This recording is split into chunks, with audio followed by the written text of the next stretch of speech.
Ya, pemirsa, eskalasi konflik Iran dan juga Israel ini makin mengkhawatirkan. Situasi makin panas setelah Amerika Serikat memberikan ultimatum kepada Iran. Apakah potensi Perang Dunia III ini akan semakin dekat? Kita akan bahas bersama dengan sejumlah narasumber. Saya akan perkenalkan yang sudah hadir di Studio TV One. Ada Mas Sofwan Albana selaku pengamat hubungan internasional Universitas Indonesia. Selamat malam, Mas Selamat Sofwan. malam, Mbak Vena. Sehat, Mas? Alhamdulillah. Sehat. Alhamdulillah. Selain Mas Safwan, ini kebetulan kita sudah terhubung juga melalui sambungan virtual Zoom. Ada Pak Sukamta, anggota Komisi 1 DPR RI. Assalamualaikum, selamat malam Pak Sukamta. Waalaikumsalam Mbak Vena, selamat malam.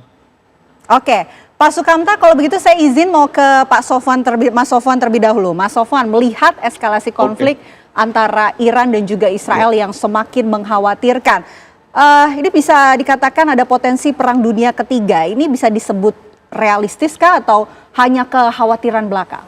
Kalau potensi Perang Dunia Ketiga tentu saja ada gitu ya. Tetapi saya kira untuk saat ini peluang tersebut relatif lebih kecil karena ada banyak faktor lain yang berpengaruh juga gitu ya.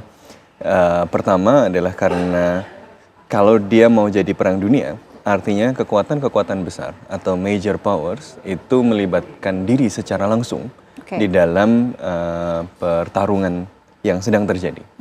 Betul, saat ini Amerika Serikat sedang berada di pinggir jurang, mau ikut nyemplung, tetapi seperti yang kita dapatkan kabar dari Amerika Serikat, Donald Trump masih memberikan waktu lagi 2 minggu, dan kita juga lihat Eropa sedang bertemu untuk kemudian mencoba mendorong solusi diplomatik. Tapi yang kemudian lebih penting lagi adalah sikap dari dua kekuatan yang seringkali diasosiasikan sebagai kekuatan revisionis yang berada dan memiliki kedekatan dan kepentingan dengan Iran, yaitu Rusia dan Cina. Baik Rusia dan Cina sampai saat ini masih mengirimkan sinyal bahwa mereka tidak melibatkan diri di dalam konflik ini, walaupun tidak menutup kemungkinan itu. Putin kan menyampaikan, ini senada dengan yang disampaikan oleh Iran, bahwa pada saat ini Iran tidak membutuhkan bantuan dari Rusia. Gitu ya. Kabarnya juga di dalam internal Amerika Serikat terbagi ya menjadi dua. Ada yang menolak, ada yang justru setuju begitu untuk terlibat dalam pertempuran ini. Dan bahkan di kubu konservatif sendiri di Amerika Serikat yang secara tradisional itu mendukung Israel, hari ini juga terbelah cukup kuat karena ada kelompok-kelompok yang melihat bahwa keikutsertaan Amerika Serikat di dalam berbagai konflik di Timur Tengah itu sebenarnya bertentangan dengan kepentingan nasional dari Amerika Serikat sendiri.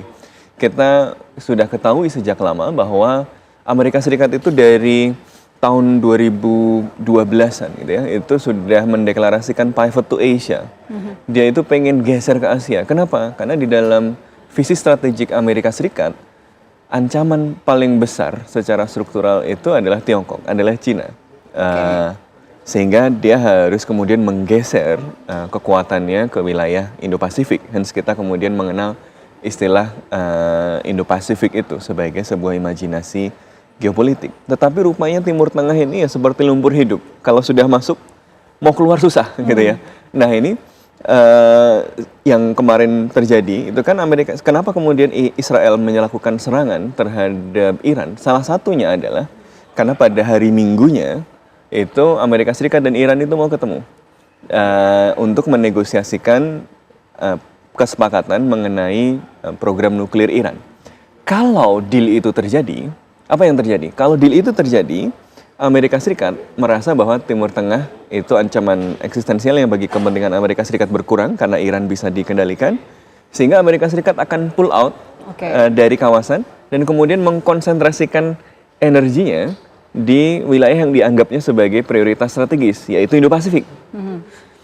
Israel sementara itu memiliki kebutuhan untuk berada dalam dukungan dan perlindungan Amerika Serikat. Gitu. Karena apa yang sedang dia lakukan di Palestina, di Gaza, ini masih berlarut-larut dan capaian strategik yang coba dicapai, baik menghancurkan Hamas maupun capaian strategik lain misalnya menganeksasi wilayah Gaza itu tidak bisa penuh terwujud karena ternyata panjang juga dan kritik internasional sangat kuat. Kalau Mbak Vena ingat beberapa waktu yang lalu kan perhatian dunia ke Israel itu sedang tinggi sekali. Bahkan sekutu tradisionalnya seperti Prancis, Inggris itu mulai gerah dengan kondisi Gaza dan kondisi Palestina, sehingga misalnya Prancis pun mendeklarasikan kami siap loh mendeklarasikan dukungan pada kemerdekaan Palestina, ya kan?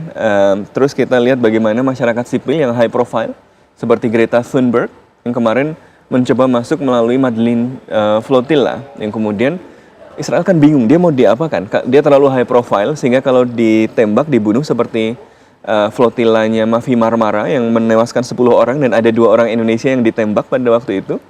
Mereka bingung mau ngapain gitu, sehingga akhirnya ditangkap dan sebagian masih ditahan tapi sebagian dikembalikan lagi. Nah, itu pressure-nya sedang tinggi. Jadi ada kebutuhan satu untuk kemudian memperluas medan pertarungan supaya apa? Supaya wacana politik internasional itu geser dari attention ke Gaza. Kedua, untuk kemudian menghentikan apa yang dipersepsikan sebagai ancaman eksistensial, yaitu ancaman nuklir Iran. Baik guys, saya mau ke Pak Sukamta kalau begitu. Pak Sukamta, kalau dari DPR ini melihat situasi Israel, posisi Israel saat ini seperti apa secara internasional?